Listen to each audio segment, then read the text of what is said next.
Hey collectors, here is a look at Torch from the G.I. Joe Classified series and the last of the original Dreadnoks from Hasbro, and I would like to thank R Toys for this.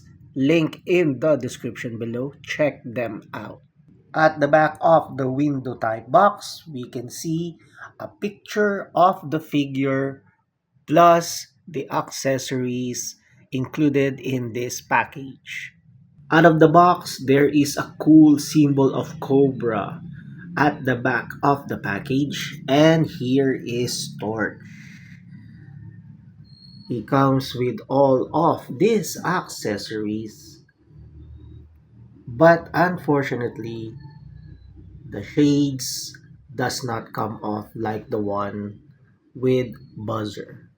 And out of the plastic tray, here is Torch, and this figure stands around 6 inches tall and is fully posable. There are a lot of sculpting details with this figure like all the other Dreadnoks because of their flamboyant accessories. And the cool thing is the necklace is a separate piece. And here is what the backside of the figure looks like. And again, all of the accessories can be put in the holsters and on the peg hole on the back of this figure. The figure can hold a simple action stance on its own, but again, if you have an action figure stand, I suggest putting it on that stand to support the figure because a little nudge and surely this figure will fall down on your display. And the reason this one is still standing is because the backpack and the other accessories are not attached to it.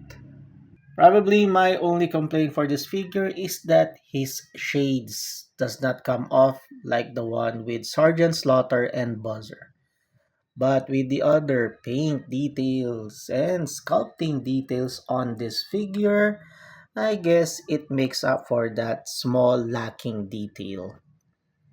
And again, this is one of the original Dreadnoks that Zartan hangs out with in the cartoon series. I was lucky enough to have the original version of Torch way back in the 80s, but this 6-inch classified series is much more better than that 3 and 3/4 version. And for size comparison, here he is with Buzz Lightyear from Toy Story by Bandai Model Kit and Steve Rogers Captain America from Endgame from Hasbro. With Bruce Wayne from the Dark Knight trilogy film by Modo King Model Kit and the Man of Steel Superman from Manipul Studios. With Voltes 5 from the Voltes 5 anime series SMP line by Bandai Model Kit and Batman from the Nightfall Black and Gray version by McFarlane Toys. And finally, with the other Dreadnoks and their leader Zartan, Buzzer, and Ripper. And with that, thank you all for watching and see you all again next video.